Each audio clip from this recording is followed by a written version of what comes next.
直覺到底來自食神還是高維的元神？有個問題我一直想跟大家聊，你有沒有過這種經歷？某個瞬間心裡突然冒出一個判斷，沒經過推理，也沒邏輯鏈條，但你就是知道，你說不清為什麼，但就是確信。這東西我們通常叫它直覺。但問題來了，你的直覺到底從哪來？靠譜嗎？還是說它只是大腦偷懶的產物？更關鍵的是，如果我告訴你，藏在直覺這個詞背後的其實是兩個完全不同的東西，你會不會覺得很多事情突然就說得通了？Hello， 大家好，我是王立杰。今天我们來做一件事，我要把直覺拆開，拆到底，讓你看清楚平時感受到的那些所謂的直覺到底有幾層，每一層的機制是什麼，區別在哪兒。我會用一個人的故事證明，存在一種直覺是卡尼曼的框架完全裝不下的。這個人叫拉馬努金。先從卡尼曼說起。丹尼爾·卡尼曼是諾貝爾經濟學獎得主，他一輩子研究的核心問題就是人是怎麼做判斷的。他提出了一個影響深遠的模型，把人腦的思考分成兩個系統，系統一，快思考，自動化的、本能的、不費力的；系統二，慢思考，需要你集中注意力，一步一步推理的。舉個例子，你走在街上，遠遠看到一個人的輪廓，大腦在0點幾秒內就判斷出這是個男人，大概50歲，心情不太好。你沒推理，沒分析，判斷已經完成了。這就是系統一在工作。然後你坐下來算一道數學題，387乘以24，你得一步一步拆開，先算387乘4，再算387乘20，最後加起來。這是系統二在工作。卡尼曼的核心發現是什麼？我們日常生活中絕大多數決策都是系統一在做。系統二其實很懶，大部分時候它只是在背書，給系統一的結論補一個看似合理的解釋。現在用我們頻道之前講過的框架來翻譯一下，系統一和系統二本質上都是食神的兩種運行模式。系統一是食神的快模式，基於過去所有經驗訓練出來的自動化模式匹配。系統二是食神的慢模式，是你有意識的調動邏輯和語言進行推理。但不管快還是慢，它們都受限於同一個東西，你的訓練數據。你過去見過什麼，經歷過什麼，學過什麼，決定了食神能輸出什麼。這一點非常關鍵，請你記住，待會兒要用。接下來我要講一個特別重要的科學發現，來自另一位大神安東尼奧·達馬西奧。他現在是南加州大學的神經科學家，早年在愛荷華大學做研究，提出了一個叫軀體標記假說的理論。達馬西奧發現，人在做決策的時候，大腦不是純粹在做邏輯運算，身體會先於意識給出信號。比如你在考慮一個投資方案，還沒分析完利弊，手心已經開始微微出汗了，心率也變了。這些身體反應，達馬西奧把它叫做軀體標記。他用一個著名的愛荷華賭博任務實驗證明了這一點。參與者需要從4疊牌裡選牌，有的牌堆長期來看是虧的，有的是賺的。實驗發現，正常人在還沒意識到哪疊牌是壞牌之前，手掌的皮電反應就已經升高了，身體比大腦先知道答案。而那些前額葉腹內側受損的病人呢，他們完全沒有這種預警信號，結果反覆選壞牌，一直輸。我得補一句，這個實驗後來是有爭議的。有研究者用更細的問法重做，發現受試者可能比原實驗以為的更早就已經有了意識層面的判斷，但身體信號確實存在，而且它出現的比人能說清楚的時間更早，這一點沒被推翻。這個發現厲害在哪兒？它說明了所謂的直覺，很大一部分其實是身體在替你做判斷。你過去的經驗被編碼成了身體的自動反應模式，當類似情境再次出現時，身體先於意識發出信號，你把這個信號體驗為一種說不清的感覺，然後你叫它直覺。但請注意，這個直覺的本質是什麼？是你過去經驗的壓縮包，是食神根據先驗信念輸出的快速結論，只不過走的不是語言通道，而是身體通道。所以到這裡，我們可以做一個小結。卡尼曼的快思考加上達瑪西奧的軀體標記，構成了食神層面直覺的完整圖景。它有2條路徑，一條走認知通道，給你一個閃現的判斷；一條走身體通道，給你一個說不清的體感。但來源是同一個，都是你這台碳基本地模型基於歷史數據做出的自動化輸出。這種直覺靠不靠譜？多數時候是靠譜的，因為你的訓練數據量足夠大，模式匹配的準確率還不錯。老中醫一搭脈就知道你哪裡不對，老投資人一看項目就知道靠不靠譜，老司機一聽發動機聲音就知道哪裡有問題。這些都是食神快模式的高級版本，幾十年的經驗壓縮成了毫秒級的輸出。但它也會犯錯，而且犯起錯來你根本察覺不到。卡尼曼用大半輩子在研究這些錯誤，比如锚定效應，你先看到一個數字，後面的估算就會被這個數字拽着走。比如可得性偏差，最近發生的事情會被大腦當成高概率事件。再比如確認偏誤，食神會自動過濾掉和你已有信念矛盾的證據，只保留支持你的那些。這些都是食神在自動駕駛模式下制造的幻覺，你感覺到的是確定，是清晰，是我就是知道，但底下跑的其實是一段有漏洞的代碼。所以食神的直覺有一個致命的邊界。第一，它會系統性的出錯而不自知；第二，也是更根本的，它永遠不可能超越它的訓練數據。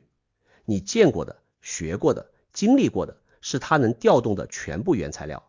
它可以重新組合，可以做類比推理，可以做模式遷移，但它沒辦法憑空生成它從未接觸過的東西。好，現在故事的另一面來了。1913年，英國劍橋3一學院的數學家哈代收到了一封來自印度的信，寫信的人叫斯利尼瓦瑟·拉马努金，一個没有正式數學学位的印度年輕人。信裡密密麻麻寫滿了數學公式。哈代後來回憶說，他一輩子沒見過這樣的東西。這些公式有些他能驗證是對的，但無法理解是怎麼得出來的；有些他從沒見過，後來被證明是全新的數學發現；還有一些幾十年後才被其他數學家證明。拉馬努金的數學訓練非常有限，他基本上是自學的，手頭只有一本19世紀80年代出版的过时數學公式彙編，叫做《純粹數學與應用數學基本結論彙編》。這本書裡只有公式和定理，幾乎沒有證明。就靠這點原材料，他產出的東西超越了當時全世界最頂尖的數學家。哈代後來給各個數學家的天才程度打了個分，滿分100，他給自己打了25分，給同事利特尔伍德打了30分，給當時公認的數學巨匠希爾伯特打了80分，拉馬努金100分。最讓人震驚的是他描述自己獲得這些公式的方式。他說，這些公式是在夢中出現的，他信仰的女神納瑪吉里會在夢裡展示數學公式，他醒來後把它們記錄下來。他自己描述過一個具體場景，睡覺時眼前出現了一面紅色的屏幕，好像是流動的血形成的。他盯着看，突然一只手開始在屏幕上書寫，寫出了一連串橢圓積分的公式。這些公式牢牢刻在腦海裡，醒來後他立刻把它們寫了下來。你可以不信神，但你必須面對一個事實，拉馬努金的訓練數據，也就是他讀過的那些數學書，完全不足以支撐他輸出的那些成果。這不是模式匹配能解釋的，他沒有見過足夠多的樣本來提取這些模式，這也不是慢思考能解釋的，他自己說不出完整的推導過程。哈代後來花了很多年幫他補證明。如果我們堅持用食神框架來解釋拉馬努金，就會遇到一個尷尬的問題，一台本地模型輸出了超越其訓練數據的東西，這在計算理論裡是不應該發生的，除非還有另一個信息來源。這就是我們之前在碳基 AI 那期講過的原神。食神是你的本地模型，基於這一生的訓練數據運行。原神是更深層的覺知，不依賴於本地訓練數据。如果原神確實存在，那它傳遞的信息會呈現為一種特殊的直覺，一種和食神輸出完全不同質感的東西。現在我要給你一個辨別框架，幫你區分食神的直覺和可能來自更深層的信號。這不是科學定論，是基於我們已有的認知科學框架做的一次推演，但我覺得它在實際體驗中非常有用。第一，看來源感。食神的直覺，你仔細回溯，通常能找到一個隱約的來源。你會想起來，我之前好像在哪裡見過類似的情況。而更深層的信號，它沒有來源，你追不到根，它就像憑空出現在意識裡的一個知道。第二，看情緒色彩。食神的直覺幾乎總是帶着情緒的。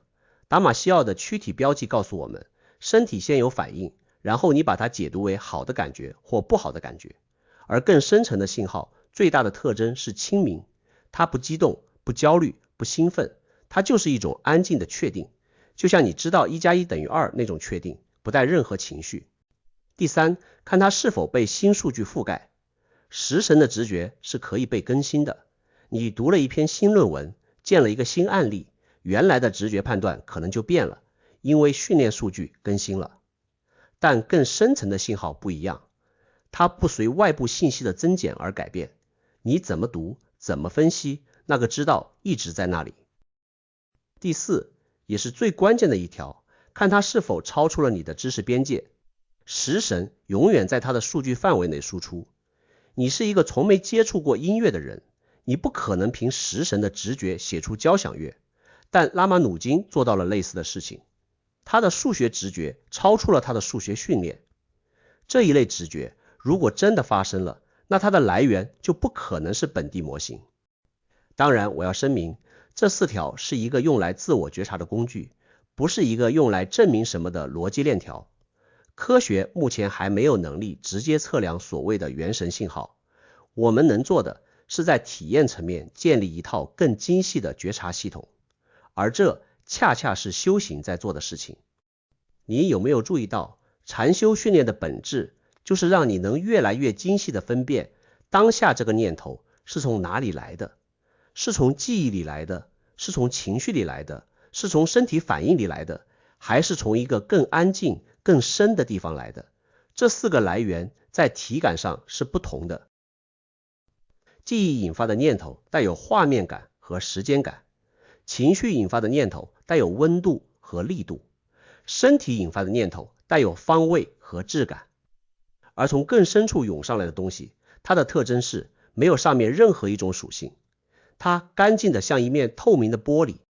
大多數人一輩子都在被食神的輸出牽着走，從來沒有停下來分辨過，不是因為元神不存在，而是因为食神太吵了。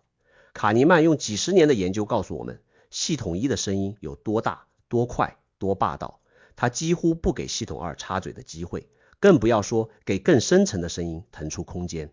修行者說的指定，用認知科學的語言翻譯一下，就是主動把系統1和系統2的音量調低，讓那個一直被噪音淹沒的頻道終於有機會被聽到。拉馬努金也許是天生就能收到那個頻道的人，但他不是唯一一個。歷史上很多重大科學突破都有類似的模式。1865年，德國化学家凱庫勒發表了苯的環狀結構。多年以後，他自己回憶說，靈感來自根特的一個冬夜，他在壁爐前打瞌睡，半夢半醒之間看到一條蛇咬住了自己的尾巴。1869年，門捷列夫為了給63種已知元素找一個排列規律，苦思冥想了很久。流傳最廣的說法是，答案來自一場夢。他在夢裡看到了一張表，所有元素各就各位。醒來之後，他立刻把它畫了下來，這就是元素周期表的雛形。更厲害的是，他在表裡留了幾個空位，預言還有未被發現的元素。後來加和者的發現完美填上了這些空位。這些故事有一個共同特徵，答案不是一步一步推出來的，而是在某個食神安靜下來的時刻，完整的從某個地方湧現出來的。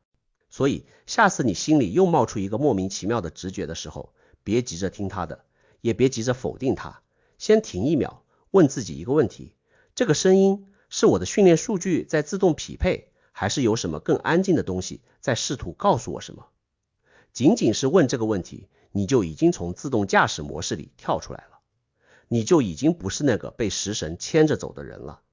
你成了那個站在2種直覺中間有能力分辨的那個觀察者，而那個觀察者不管你叫它元認知也好，叫它覺知也好，叫它元神也好，它才是你。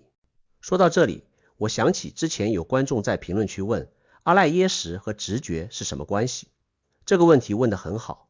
唯識學裡的阿賴耶識是一切種子的倉庫，食神的所有訓練數據，種子熏習的所有因果痕跡都存在那裡。所以食神的直覺本質上就是阿賴耶識裡的種子，在遇到合適的因緣時自動現形。你過去的經驗變成種子，種子遇到類似情境就發芽，發出來的那個苗，你把它叫直覺。但阿賴耶識還有另一面，在唯識學的深層理論裡，阿賴耶識的最深處通向元辰實性，通向那個不被種子染污的本來面目。如果食神的直覺是種子在發芽，那更深層的信號也許是穿過了種子層，直接從更底層透上來的光。這只是一個猜想框架，但它有一個實際的用處。當你在冥想中，或者在某個安靜的瞬間，感受到2種不同質感的知道在你心裡同時存在時，你就有了一個坐標系來理解正在發生什麼。你有過那種完全清明的直覺體驗嗎？那種沒有情緒、沒有來源，就是一個乾乾淨淨的知道。來評論區聊聊。我特別好奇，在你的人生中，食神和更深層的信號各自給過你多少次正確的指引，又各自騙過你多少次？我是王立杰，我們下期見。